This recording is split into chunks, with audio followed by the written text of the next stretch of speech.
안녕하세요. 임고 원포인트입니다. 이번 주부터 시험 직전 주까지 총 10번에 걸쳐 임고 원포인트 컨텐츠 자체 뽀개기를 해보려고 합니다.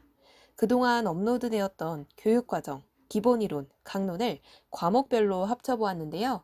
따로따로 챙겨보지 마시고 한 번에 몰아보시면서 과목별로 뽀개기 하시는데 도움이 되시길 바랍니다. 바로 시작하겠습니다. 안녕하세요. 임고 원포인트입니다. 이번 시간과 다음 시간에 걸쳐 체육, 교육과정과 기본이론, 한눈에와 나올 각을 정리를 해보도록 하겠습니다. 바로 시작하겠습니다. 먼저 체육, 교육과정, 나올 각입니다. 체육교과의 가장 핵심적인 교육과정 키워드를 뽑으라면 바로 신체활동이라고 할 수 있는데요. 교육의 본질 및 도구, 바로 신체활동이고 교육 목표 및 내용 구성 원리 또한 신체활동 가치 중심입니다. 다음 체육과의 목표에서 살펴볼 부분은 크게 두 가지 정도 정리할 수 있겠는데요. 경쟁 부분에서는 선의의 경쟁, 표현에서는 심미적 안목입니다. 이 부분이 중요하다고 생각하는 이유는 추후에 이어지는 교육과정 그 성취기준 부분에 머릿말에도 이게 등장하는 키워드이기 때문인데요. 뒤에 보시면 이해하시게 될 겁니다. 일단 체크. 다음, 지금부터 나오는 교학방류나 혹은 평방류 같은 것들은 뒤에 한눈에 깔끔하게 정리되지 못한 것 중에 그나마 나올 만한 것들을 지금 나올 각으로 정리를 한 거고요. 여기에 정리되지 않았다고 해서 나올 것 같지 않다는 의미가 절대 아닙니다. 다시 정리하자면 뒤에 한눈에 강의에 깔끔하게 묶이지 못한 것 중 나올 것 같은 것들을 지금 정리하는 시간이에요. 네, 이해하시죠? 그래서 도전 교학 방류에 보시면 이제 움직임 요소나 원리 체크, 그 다음에 흥미를 강조하기보단 게임을 통해 도전의 가치를 체험할 수 있도록 지도해야 한다 체크, 그리고 경쟁 평방류에서 이제 여타의 신체 활동과 구분되는 경쟁 활동의 특성, 바로 경쟁성과 관례화된 규칙이죠. 체크. 그리고 경쟁 교학 방류는 양성의 평등한 참여라는 키워드, 그리고 과도한 신체 접촉을 완화할 수 있는 규칙, 학습 주제와 학생들의 발달 단계에 부합되는 형태, 변형된 규칙, 공수 교대에 따른 전략의 변화를 명확하게 인식, 그다음에 미리 다음 상황을 예측하며 게임을 할 수 있도록 지도. 이렇게 경쟁 내에서도 그 경쟁마다 좀 특이한 그런 교학 방류가 있는데요. 그런 것들은 무조건 체크를 해 가셔야 합니다. 그리고 표현 교학 방류 체크. 특히 2번 같은 경우에는 먼저 동작을 익힌 다음에 리듬에 따른 움직임을 익힌다는 것, 이거 체크해 주세요. 그리고 3서 표현 평방류. 의외로 2번에 정확하게 구사하는 걸 평가합니다. 그 다음에 5, 6 표현의 교학 방류도 체크, 문화, 다음 표현 5, 6 평방류. 네, 주제 선정부터 구성 및 발표. 요게 이제 강론에서는 발상 계획 구성 수행에서 발계 구수로 해서 저는 많이 외웠는데요. 강론과도 다 연계되는 부분이니까 체크해 주세요. 그리고 3번과 파란색으로 체크한 의도가 그 아래 작품을부터 해서 설명까지에 해당하는 내용이고요. 주황색으로 표시한 이 표현 방법이 그 뒤에 나오는 작품의 구성 및 표현 방식을 의미합니다. 다음 안전은 이 정도 체크를 하면 되는데요. 조금 구문이 좀 길어서 나올 것 같다고는 생각되진 않지만 그래도 이 정도 체크는 하셔야 됩니다. 평방류도 마찬가지, 특히 2번 신속한 교정 이런 부분 체크해 주세요. 네, 수행 중심의 평가도 당연히 체크. 그 다음에 이제 뒷교인데요. 정말 중요한 표현이 의외로 많습니다. 그래서 이런 부분 다 체크를 해 주시고 한 번쯤은 외워보시면 좋아요. 계속 이어집니다. 네. 다음으로 체육 교육과정 한눈에인데요. 지금부터 정신을 똑바로 차리고 잘 보셔야 돼요. 저만큼 잘 정리한 사람 없을걸요. 봅시다.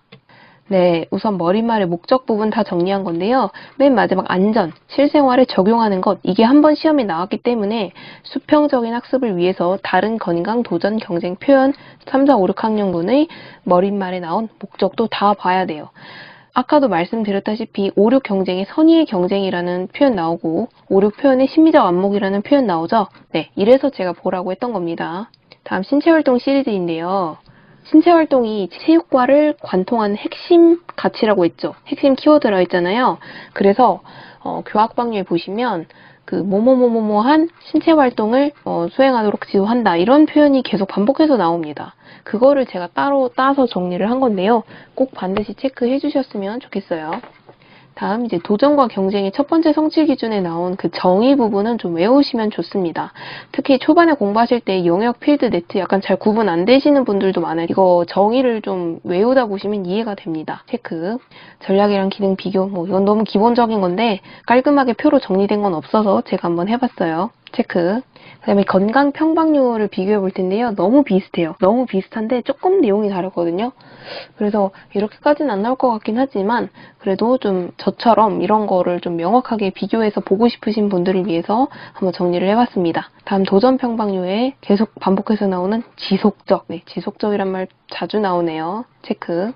그다음에 사진 동영상도 나와요. 교학방류랑 평방류에 한 번씩 나오는데요. 체크. 그리고 평방류랑 내체를 좀 연결을 시킬 수가 있겠죠? 내체에 나오는 그런 가치적인 부분이 있잖아요. 그런 것도 여기 나오니까 체크. 다음에 경쟁 교학방류에서 공간이라는 표현이 자주 나옵니다. 체크. 경쟁 평방류 비교해 볼게요. 전략 이해 및 적용 능력, 전략의 이해와 적용력, 그 다음에 또 종합적, 통합적, 한숨 나오네요. 체크. 아, 어떡해. 아, 여러분, 어떡해요? 진짜 종합과 통합의 대환장 시리즈입니다. 체크. 다음에 이제 단계적이란 표현도 자주 나오는데요. 동작 도전이랑 리듬의 표현 쪽에 나오는데 조금 달라요. 조금 달라서 이거 구분 지어서 보시면 다음 체육 기본 이론 나올 각입니다. 먼저 탐구 수업 모형이 표현 영역과 연계의 출제가 될 수 있기 때문에 탐구 수업 모형 같은 경우에는 좀 단계명이나 아니면 그 활동의 주요 키워드 정도는 완벽하게 외워두시는 게 좋습니다. 다음 협동학습 모형의 필수 요소 중 개인의 책무성 및 책임감 향상을 위해 할 수 있는 것 2가지 하면 과제를 분업화하고 개인 점수를 집단에 반영하는 것, 이 2가지 키워드 꼭 외우세요. 다음 이해 중심 게임 수업 모형에서 인지적 측면에서의 장점 3가지인데요. 이것도 정리를 하시면 좋습니다. 다음으로 이해 중심 게임 수업 모형의 단계별 활동 서술 당연히 할 수 있으셔야 되는데 특히 전략 인지와 의사결정 자세하게 서술하는 것도 연습하셔야 돼요. 다음 시범 보이기. 이거를 시범 보이기를 쓰는 것보다는 뭐 이렇게 해서 강론과 연계해서 나올 수도 있고요. 아니면 시범을 보이는 그 과정, 그러니까 뭐 정확하게 해야 되고 또 전체적인 동작을 먼저 보여준 다음에 뭐 이런 식으로 하는 거 있잖아요. 그걸 고치게 할 수도 있고요. 좀 다양하게 변형될 수 있긴 하겠지만 어쨌거나 이건 초등 임용고시이기 때문에 교사가 학생들을 가르치는 그런 장면이 나올 수도 있고 교사와 교사가 대화하는 걸 수도 나올 수도 있어요. 근데 만약에 교사가 학생에게 지도하는 장면이 나온다면 체육에서는 시범 보이기가 저는 나올 것 같다는 생각이 듭니다. 다음 비과제약 행동 최소화하기 전략 명칭 이 정도는 가뿐하게 외워주셔야 되죠. 다음으로 체육 기본이론 한눈에를 정리하겠습니다. 우선 각각의 모형의 키 프레이즈, 그 다음에 장점 당연히 외우셔야 돼요. 그쵸? 그리고 피드백이랑 정보 제공에 좀 차이가 있는데 이거 2개를 그냥 혼용해서 외우시는 분들도 있어요. 근데 좀 강의에서는 구분 지어서 가르쳐 주시니까 구분 지어서 외워보도록 합시다. 안녕하세요. 인고 원포인트입니다. 이번 시간과 다음 시간에 걸쳐 체육 강론, 한눈에와 나올각을 정리해 보겠습니다. 바로 시작하겠습니다. 먼저 건강 한눈에입니다. 첫 번째로 시리즈 정리인데요. 왼쪽이 해당 용어이고 오른쪽이 바로 학년과 내용 체계표에서 등장하는 중주제입니다. 맨손, 리듬, 기계, 맨몸. 저한테는 이게 너무나도 비슷하게 느껴졌는데요. 학년과 또 중주제가 각기 다르기 때문에 한번 정리해 두시면 좋을 것 같습니다. 두 번째는 종류인데요. 건강과 체력의 종류에는 이렇게 서로 다른 것들이 있지요. 우리가 일상생활에서 건강과 체력을 구분해서 사용하지 않지만 체육 강론에서는 구분해서 사용한다는 점 다시 한번 체크 부탁드립니다. 다음으로 플라잉 디스크가 건강에서 등장하는데 그걸 잡는 손가락의 위치가 백핸드 그립이냐 포핸드 그립이냐에 따라서 달라지고 또 백핸드 그립에서는 또 컨트롤이냐 파워냐에 따라서 엄지를 어디에 두냐 나머지 손가락을 어디에 두냐 이런 것들이 조금씩 달라집니다. 한눈에 정리해 두었으니까요. 체크 부탁드립니다. 네 번째로 3분의 1이 자주 등장하는데요. 자전거와 굴렁쇠에 등장합니다. 하지만 3분의 1이라는 숫자 외에는 전혀 내용이 다르기 때문에 이것도 비교해서 정리해 두세요. 다섯 번째로 근력과 근지구력이 좋으면에 대한 내용인데요. 이렇게 다양한 것들이 1번 항목에 등장할 수가 있겠습니다.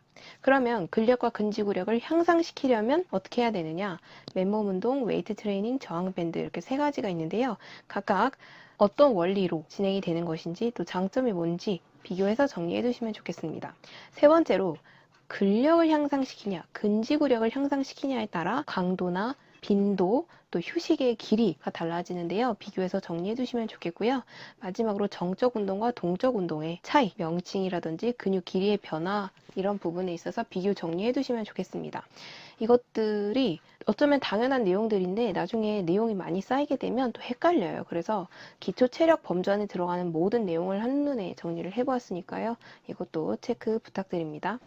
여섯 번째로 스케이트, 스키, 또 인라인 스케이트의 기본 자세, 또 걸을 때 발 모양, 그리고 넘어질 때 어디로 넘어지는지 이런 것들을 비교해서 정리를 해봤는데요. 특히 주의해야 될 점은 이제 스키 넘어질 때 손이나 폴로 잡지 않는다는 것, 그거 조금 유의해 주시면 좋겠습니다. 또 스키 걸을 때, 오를 때 이제 앞으로 오르냐 옆으로 오르냐에 따라 또 발 모양이 이렇게 달라지고요. 인라인 스케이트의 발 자세도 또 세 가지가 있다는 것 확인해 주세요. 뭔가 비슷한 듯 또 서로 달라요. 비교해서 제가 정리해 드렸으니까요. 잘 체크해 두세요. 그리고 인라인 스케이팅과 스키, 일어설 때, 나갈 때, 멈출 때 좀 더 구체적으로 제가 정리를 해봤는데요. 예. 뭔가 비슷한 듯 다릅니다. 체크 부탁드려요. 다음으로 안전입니다. 첫째, 냉찜질과 온찜질의 차이가 있는데요. 냉찜질은 사고 직후에 하는 것으로 통증 감소, 출혈 감소, 부기 감소 세 가지 효과가 있습니다. 그 부기가 가라앉은 뒤에 이제 온찜질을 하는 것인데요. 온찜질의 효과는 바로 혈류량을 늘려서 회복을 돕는 것입니다. 그래서 시점과 또 각각의 효과가 크게 차이가 나기 때문에 꼭 비교해서 정리해 두세요. 다음 표현인데요. 첫째, 리듬 표현 도구 잡는 방법이 달라요. 리본, 공, 후프, 줄체조 이렇게 네 가지가 등장하는데 잡는 방법이 각기 조금씩 다릅니다. 저는 체육 강론을 공부하면서 제일 힘들었던 부분이 직접 내 손이나 혹은 내 몸 동작으로 보여주면 정말 금방 직관적으로 이해가 되고 설명이 되는데 그걸 글로 풀어내려고 하는 것이 정말 어려웠어요. 그래서 말터디 할 때 좀 버벅버벅 되면서 막 그냥 손을 이렇게 하면 돼. 그냥 이렇게 하고 넘어가는 경우가 부지기수예요. 처음에 공부할 때는. 근데 이제 점차 연습 문제집이나 단거나 문제집 또 모의고사를 풀게 되면서 이걸 내가 그냥 외워야 되겠다는 생각이 들 때가 옵니다. 우선 처음 강론 공부하실 때 키워드 위주로 좀 일단 개념적인 부분을 먼저 이해를 하세요. 개인화를 먼저 하시고요. 나중에 9월 이후에 좀 아웃풋을 조금 더 집중적으로 하실 때는 탈개인화를 위해서라도 좀 이런 부분을 통암기 하실 필요가 있습니다. 물론 응시하시는 지역의 경쟁률에 따라 다르겠지만 저는 서울에 지원을 했기 때문에 이런 것들을 그냥 통암기를 했어요. 자꾸 버벅거리는 제 모습이 너무 꼴보기가 싫더라고요. 그래서 그냥 통암기를 했던 기억이 납니다. 둘째, 민속무용 용어 비교인데요. 구스타프 스콜과 마임에서 사용되는 용어가 이렇게 다릅니다. 네, 이런 용어들을 기억해 주시는 게 좋을 것 같아요. 그 다음에 도전인데요. 첫째, 매트 운동입니다. 언제 다리를 벌리는지 앞구르기를 할 때와 뒤구르기를 할 때 좀 다릅니다. 어디가 닿는지 그 부위가 다르고요. 그 다음에 어떤 방법으로 교사가 보조를 해주는지 앞구르기와 뒤구르기가 다릅니다. 다음으로 용어 정리인데요. 기계체조와 뜀뛰기, 네, 각각 사용된 용어가 다르니까요. 꼭 체크해 주세요. 다음 세 번째, 무릎을 필까? 네, 매트 운동과 뜀툴 운동 비교했으니까요. 정리해 주시고요. 그 다음에 속도 비교입니다. 멀리 뛰기는 점점 높이어서 최고 속도에서 뛰는 거고요. 높이 뛰기는 구자경 선생님이 생각나네요. 리드미컬한 최적의 속도를 유지하다가 뛴다고 합니다. 최고의 속도가 아닌 최적의 속도라는 표현 꼭 기억해 주세요. 다음 다섯 번째로 씨름에 등장하는 각종 기술 총정리인데요. 기술 명칭이 첫 번째 열에 나와 있고 두 번째 열에는 그 각각의 기술이 언제 쓰면 좋은지가 나와 있습니다. 그리고 세 번째 열에는 각각의 기술을 어떻게 구현하는지 그 방법을 구체적인 언어로 풀어낸 것인데요. 씨름 같은 경우에는 용어도 중요한데 그 가운데 있는 언제 사용하면 좋은지와 또 구체적인 방법, 방향 이런 것들을 꼭 기억을 하셔야 됩니다. 시계 방향, 시계 반대 방향 너무 헷갈려요. 그쵸? 그래서 오른쪽인지 왼쪽인지 이런 것도 너무 헷갈리는데 직접 한번 해보시면 바로 외워지니까요. 네, 조금만 더 힘을 내시길 바랍니다. 다음 경쟁입니다. 첫째 용어 정리인데요. 패스, 드리블, 슛 이런 것들이 초등학교 교과서에서는 공 이어주기, 공 몰기, 골 넣기로 각각 번역되어서 사용이 돼요. 이런 표현이 교육과정에 등장하는데 또 강론 지도서에는 그냥 패스, 드리블, 슛으로 나오기도 하거든요. 그래서 공 이어주기와 패스가 연결된다는 것도 모르시는 분들이 간혹 계셔서 제가 한번 연결을 지어드렸습니다. 다음 두 번째로 영역형 경쟁에서 가려고 하는 방향과 또 사용하는 부위가 각각 달라요. 축구형과 하키형은 공을 봐야 되는 반면 농구형은 공이 아니라 가려는 방향을 봐야 된다고 합니다. 또 각각의 영역형 경쟁에서 사용하는 부위도 당연히 다르죠. 이런 부분 꼭 정리를 해주세요. 그 다음에 수직 시리즈인데요. 영역형과 네트형 경쟁에 걸쳐서 수직이라는 용어가 등장합니다. 체크해주세요. 그 다음에 이제 두 글자 반칙 시리즈인데요. 워킹과 홀딩. 네, 체크해주세요. 다섯 번째로 티볼 게임, 치는 위치 차이인데요. 방망이로 공을 치는 방법은 무게중심이 배팅 T 뒤에 있냐, 배팅 T 바로 뒤에 있냐, 배팅 T 옆에 있냐. 네, T 아니고 T입니다. 오타입니다. 반면에 스탠스는 또 스퀘어, 오픈, 클로즈드 스탠스 이렇게 세 가지가 있어요. 그래서 이게 너무 비슷한 것 같은데 이 분류되는 카테고리 명칭이 다르거든요. 네, 체크해주세요. 여섯 번째 네트형 게임입니다. 배구형, 족구형, 배드민턴형 게임에 각각 3개 칠 때의 용어 차이, 그다음에 몇 번 안에 넘겨야 되는지, 또 각종 용어 비교가 있어요. 아무래도 네트형 게임이라는 것 안에 같이 들어가기 때문에 너무 비슷한 것도 많아요. 근데 분명히 비교해서 정리를 해두실 필요가 있는 부분이니까요. 꼭 체크해주세요. 다음 7번째 네트형 경쟁 용어 정리입니다. 네, 용어 또 정리해요. 특히 저는 이 부분이 제일 헷갈렸던 것 같아요. 스트로크. 네, 자꾸 패스라고 하더라고요. 근데 이제 패스가 아니라 스트로크라는 것. 배구형이랑 배드민턴형이랑 자꾸 뒤엉키던데 배구형은 패스, 배드민턴형은 스트로크. 이렇게 약간 좀 글자가 긴 게 스트로크, 배드민턴, 스트로크 4글자니까 이렇게 연결지어서 외우시면 좋을 것 같아요. 네, 이렇게 강론 한눈에 강의를 마쳐보았고요. 다음 시간에 나올까 강의 이어서 진행해 보겠습니다. 그럼 다음 시간에 만나요.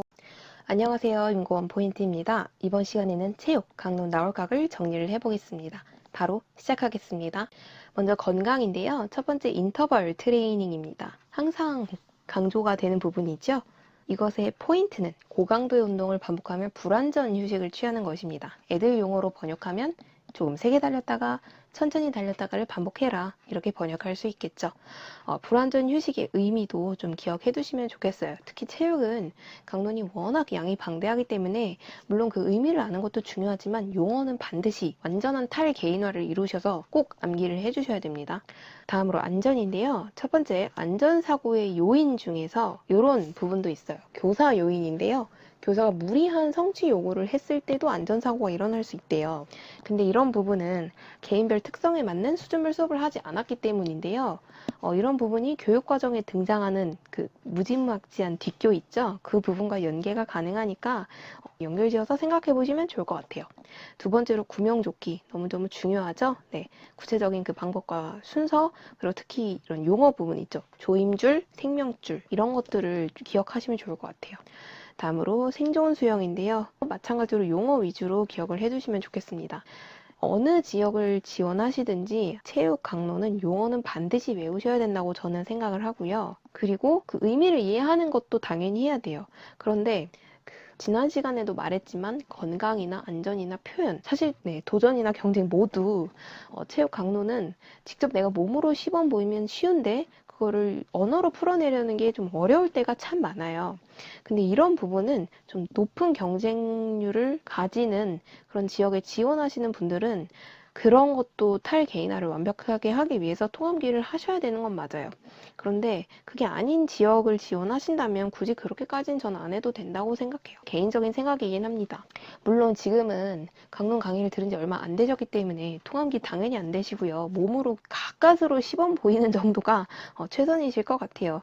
그런데 이제 여름방학 때 강론도 이제 완강이 되고 또 제대로 몇 번 돌리고 나고 또 뽀개기도 하고 하시다 보면 이렇게 해서는 안 되겠다라는 걸 스스로 깨달으세요. 이렇게 버벅거리고 이렇게 몸으로 대충 때우는 식의 스터디는 이제 안 되겠다. 직접 내가 말로 제대로 아웃풋을 해봐야겠다라는 걸 스스로 느끼십니다. 스스로 느끼시는데 경쟁률에 따라 차이가 나는 거죠. 다음 네 번째 하임리법이라는 그 명칭과 그 방법, 구체적으로 위치를 기억해 주시면 좋겠고요. 다음에 소화기 사용법 항상 중요합니다. 다음으로 표현인데 진짜 표현이 민속무용이 너무 어려워요. 이게 그냥 보면은 뭐 그런가 보다 하는데 이걸 진짜 어렵게 꼬면 답도 없습니다. 저는 정말 계속 돌려보고 직접 해보고 세부 동작을 내가 구체적으로 서술할 때까지 해봤어요. 이제 고사리 꺾기, 청어 엮기, 청어 풀기, 특히 이 세 가지가 참 그렇습니다. 유념해서 잘 보세요. 어렵게 내면 여기서 나올 수 있어요. 그다음에 주제 표현 단계, 발개구수 다들 이렇게 외우시죠? 발상, 계획, 구성, 수행입니다. 각각의 어떤 활동들을 하는지 기억을 해주시면 좋겠어요. 단계를 쓰라 할 수도 있고 활동을 쓰라고 할 수도 있어요. 기억해두세요.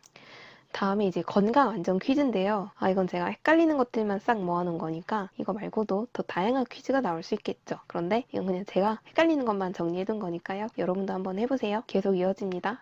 네, 다음 도전인데요. 첫 번째로 허들 설치 안전과 관련해서 이게 말장난이에요. 허들이 넘어지는 방향과 뛰는 방향을 일치시켜 설치한다라는 것 기억해 두시고, 다음에 수영 자세 교정 방법에서 저는 경구가 나올 것 같아요. 경구는 이제 간단하게 딱 한마디로 지적하는 걸 말하는데, 예를 들어서 턱! 이렇게 이 의미는 턱 들어라잉 이런 의미죠. 그래서 이러한 문제 아동이 있었을 때 이런 상황을 고치기 위해서 어떤 경구를 사용할 수 있냐 이런 거를 낼 수 있지 않을까 생각해 봅니다. 일단 매트 운동에서 뒤구르기 목 부상 예방 방법.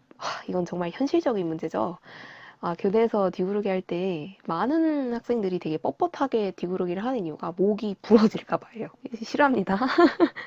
목이 부러질까 봐인데, 네, 여러분들께서도 그런 경험을 하셨듯이 얘들도 똑같아요. 그래서 이거 정말 현실적인 문제라서 만약에 교사가 출제위원으로 들어가면 나오지 않을까 생각해 봅니다.